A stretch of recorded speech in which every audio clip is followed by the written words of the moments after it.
Bismillahirrahmanirrahim. Assalamualaikum warahmatullahi wabarakatuh.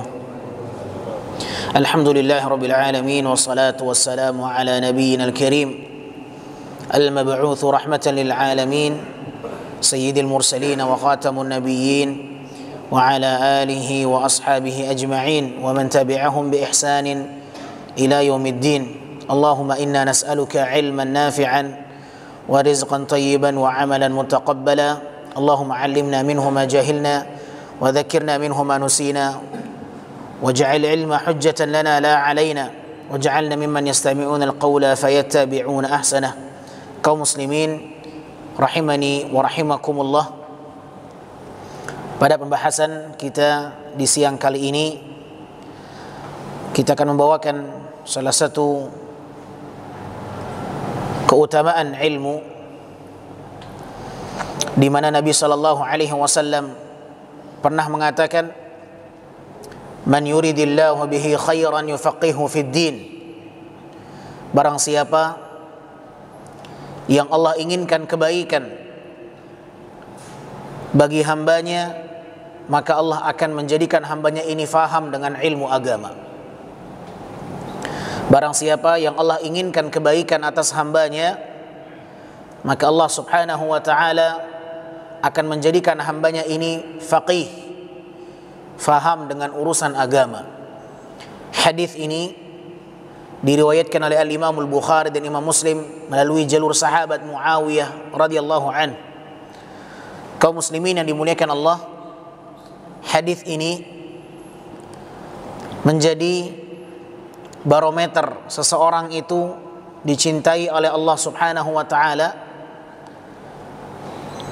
ketika seseorang itu dimudahkan untuk menuntut ilmu, ketika seseorang difahamkan dengan urusan agamanya. Oleh karenanya patut untuk kita sadari standar seseorang itu dicintai oleh Allah subhanahu wa ta'ala berdasarkan hadis ini adalah ketika seseorang itu faham dengan urusan agamanya. Inilah tanda-tanda indikasi seseorang diinginkan kebaikan oleh Allah subhanahu wa ta'ala. Karena ilmu itu adalah sumber kebaikan. Bahkan seluruh kebaikan itu bersumber dari ilmu. Tidak akan mungkin seorang bisa untuk melakukan apapun kecuali dengan ilmu, baik urusan dunia maupun urusan akhirat. Oleh sebab itu Al-Imam Syafi'i rahimahullah mengatakan, "Man arada ad-dunya fa'alaihi bil ilm, wa man arada al-akhirah fa'alaihi bil ilm, wa man arada ad-dunya wal akhirah fa'alaihi ma bil ilm." Barang siapa yang ingin mencapai kehidupan dunia, dia butuh ilmunya. Dan barang siapa yang menginginkan kehidupan akhirat, dia butuh ilmunya. Dan barang siapa yang menginginkan kedua-duanya, maka dia butuh ilmu kedua-duanya. Maka tidak ada seorang yang ingin mencapai sesuatu kecuali dengan ilmu. Karena ilmu ini adalah salah satu yang bisa mengantarkan seorang kepada misi dan tujuan harapannya. Kaum muslimin yang dimuliakan Allah subhanahu wa ta'ala, ketahuilah bahwasanya para nabi tidak pernah mewariskan dinar dan dirham. Innama warrathul ilma, faman akhadahu akhadha bihadhin wafiri. Sesungguhnya para nabi, para rasul itu mereka tidaklah mewariskan dinar dan dirham, akan tetapi yang mereka wariskan untuk umat ini adalah ilmu. Maka sejatinya kita mewariskan ilmu kepada anak-anak keturunan kita. Betapa banyak orang tua yang bangga ketika memiliki warisan yang bisa mereka berikan kepada anak-anaknya, tapi mereka tidak membekali mereka dengan ilmu. Saudaraku yang dimuliakan Allah, seharusnya kita berharap bagaimana sepeninggal kita, anak-anak kita berjalan di permukaan bumi ini dengan ilmu. Bukan hanya sebatas dengan harta yang kita bekali mereka dengan warisan. Akan tapi sejatinya kita bangga ketika kita meninggalkan mereka, ketika kita meninggalkan dunia, anak-anak kita sudah memiliki ilmu agama. Karena dengan ilmu agama dia bisa meraih kecintaan Allah subhanahu wa ta'ala.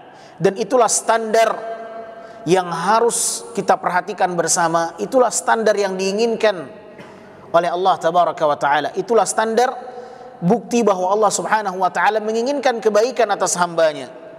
Sebagaimana yang Nabi sampaikan di dalam hadis yang telah kita sampaikan tadi, man yuridillahu bihi khairan, siapapun yang Allah menginginkan kebaikan bagi hambanya, yufaqihu fid din, maka Allah akan buat hambanya ini faqih, faham dengan urusan agama. Maka indikasi salah satu tanda Allah menginginkan kebaikan dari hambanya, salah satu kebaikan yang ada dalam diri seorang hamba itu bukan harta atau jabatan, akan tapi ilmu. Oleh karenanya ma'asyarul muslimin yang dimuliakan Allah subhanahu wa ta'ala, Nabi pernah mendoakan sahabatnya Abdullah bin Abbas radhiyallahu ta'ala anhu. Ketika Abdullah bin Abbas ini masih anak kecil, Nabi SAW mendoakan, Allahumma faqihu fid din wa 'allimhu ta'wil. Doa Nabi kepada salah seorang sahabatnya yang masih kecil, anak-anak, ya Allah, fahamkan dia urusan agama dan jadikan dia ahli di bidang tafsir. Jadikan dia orang yang faham dengan urusan agama dan jadikan dia orang yang ahli di bidang tafsir. Makanya Ibnu Abbas itu menjadi sahabat yang diakui keilmuannya oleh sahabat-sahabat Nabi yang senior, karena keilmuannya, kefaqihannya, pemahamannya dalam ilmu agama. Bahkan tidak ada kitab tafsir manapun melainkan selalu mengikut sertakan Ibnu Abbas di dalam mentafsirkan ayat ini. Ibnu Abbas dalam tafsir ayat ini, Ibnu Abbas dalam tafsir ayat ini. Tafsir Ibnu Abbas, kitab tafsir Ibnu Katsir, Ibnu Jarir At-Tabari, kitab-kitab tafsir manapun, ya, selalu menghadirkan perkataan-perkataan Ibnu Abbas yang menjadi rujukan di dalam ilmu tafsir ayatul Quranul Karim. Ya, maka yang seharusnya menjadi dambaan orang tua adalah ketika memiliki anak yang faham dengan urusan agama, maka doakan mereka untuk menjadi orang yang faham dengan urusan agama. Jangan sesekali yang menjadi keinginan kita bagaimana dia menjadi orang yang sukses dalam urusan dunia. Itu tidak mengapa, akan tapi ingat, yang Allah inginkan kebaikan bagi hambanya, tandanya adalah ketika Allah jadikan anaknya ini faham. Maka setiap kita hendaklah menyelipkan doa untuk anak-anak kita, sebagaimana Nabi SAW mendoakan Ibnu Abbas ketika dia masih kecil. Allahumma faqihu fid din, Allahumma faqihu fid din wa 'allimhu ta'wil. Ini doa yang Nabi bacakan kepada Ibnu Abbas. Ya Allah, faqihu fid din, jadikan Ibnu Abbas ini orang yang faqih dalam urusan agama, dalam urusan din. Jadikan dia orang yang faham dengan urusan agama. Wa 'allimhu ta'wil, dan ajarkan dia ilmu tafsir. Ikhwatal iman yang dimuliakan Allah Subhanahu wa taala, doanya orang tua kepada anak itu doa yang sangat luar biasa. Ya. Doanya orang tua kepada anak dan doa anak kepada orang tua. Ini doa yang sangat luar biasa. Maka keberadaan kita sebagai orang tua di sini hendaklah yang menjadi harapan kita adalah bagaimana anak kita ini faham dengan urusan agama. Jangan pernah mengkhawatirkan anak saya nanti miskin atau tidak sepeninggal saya. Jangan pernah mengkhawatirkan itu. Justru Nabi SAW mengkhawatirkan umatnya apabila umatnya dibukakan selapang-lapangnya dunia. Nabi SAW pernah mengatakan, wallahi mal faqru akhsha'an, wallahi mal faqru akhsha' alaikum. Demi Allah, kata Nabi SAW, bukanlah kefakiran yang aku khawatirkan menimpa kalian. Bukanlah kemiskinan yang menimpa kalian. Bukan itu yang aku khawatirkan menimpa kalian. Walakin akhsha an tubsata alaikumud dunya fatanafasuha kama tanafasuha man kana qablakum fatuhlikukum kama ahlakathum.